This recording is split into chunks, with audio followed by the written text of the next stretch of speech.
সবাইকে স্বাগত জানাচ্ছি আমাদের হাতে থাকা সর্বশেষ আন্তর্জাতিক সংবাদ ও বিশ্লেষণে। আপনাদের সাথে আছি আমি আমির হামজা। আসসালামু আলাইকুম প্রিয় দর্শক। মধ্যপ্রাচ্যের আকাশে আবারও যুদ্ধের কালো ছায়া ঘনিয়ে আসছে।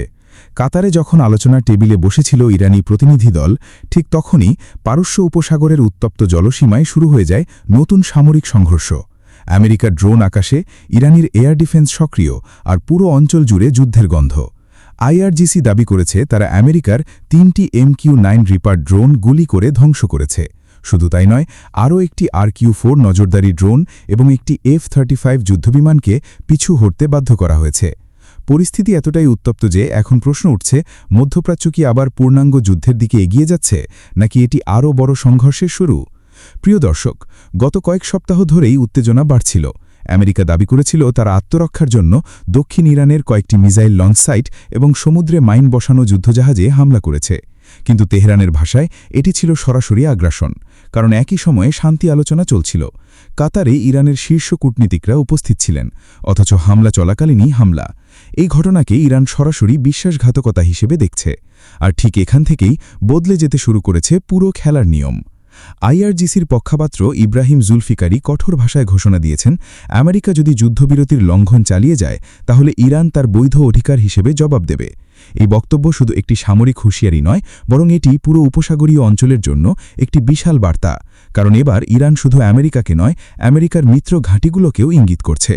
প্রিয় দর্শক, মনে করে দেখুন, আগের সংঘর্ষে ইরান যেভাবে একের পর এক মিসাইল ছুড়ে আমেরিকার প্রতিরক্ষা ব্যবস্থাকে চ্যালেঞ্জ করেছিল, সেটি পুরো বিশ্বকে অবাক করেছিল।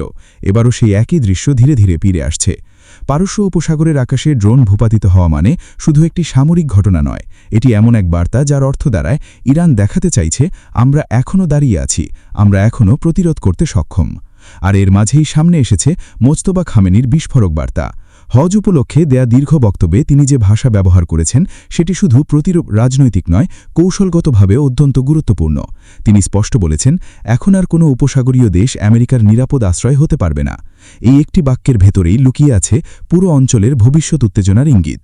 কারণ উপসাগরীয় দেশগুলোতে রয়েছে অসংখ্য আমেরিকান মিলিটারি ঘাঁটি। আর যদি ইরান সত্যিই সেই ঘাঁটিগুলোকে লক্ষ্যবস্তুতে পরিণত করে, তাহলে যুদ্ধ শুধু দুই দেশের মধ্যে সীমাবদ্ধ থাকবে না, পুরো অঞ্চল আগুনে জ্বলতে পারে।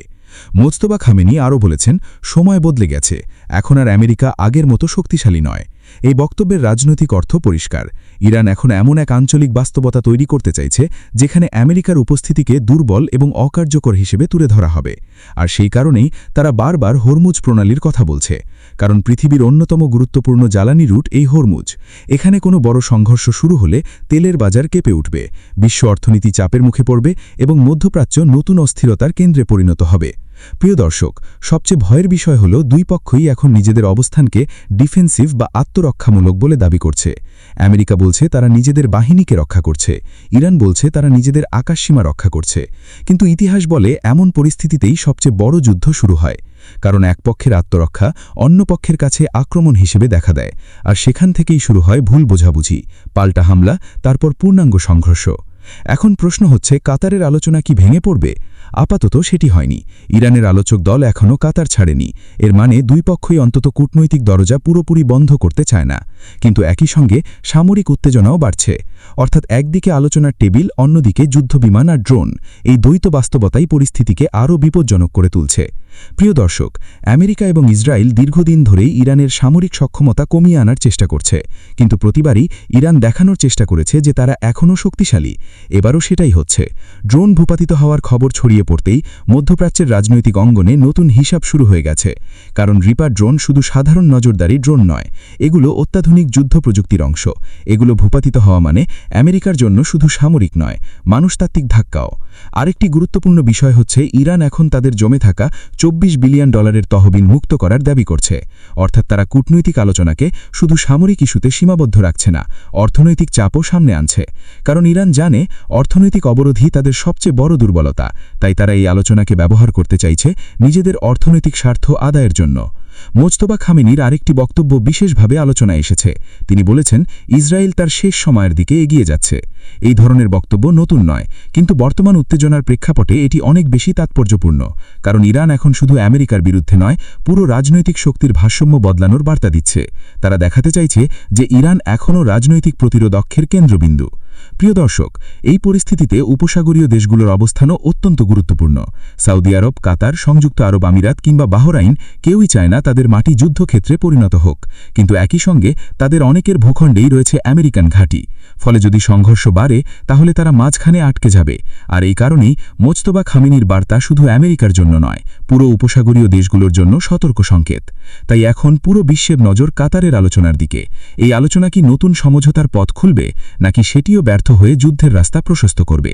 এই প্রশ্নের উত্তর এখনও পরিষ্কার নয়। তবে একটি বিষয় পরিষ্কার, পরিস্থিতি দ্রুত বদলাচ্ছে এবং প্রতিটি ঘণ্টা নতুন সংকট তৈরি করছে। প্রিয় দর্শক, আপনারা কি মনে করেন, এই উত্তেজনা কি শেষ পর্যন্ত বড় যুদ্ধে রূপ নেবে, নাকি শেষ মুহূর্তে কূটনীতি পরিস্থিতি সামলে নেবে? আপনাদের মতামত অবশ্যই জানাবেন। আজকের মতো এখানেই বিদায় নিচ্ছি। সবাই ভালো থাকুন, নিরাপদে থাকুন। আল্লাহ হাফেজ।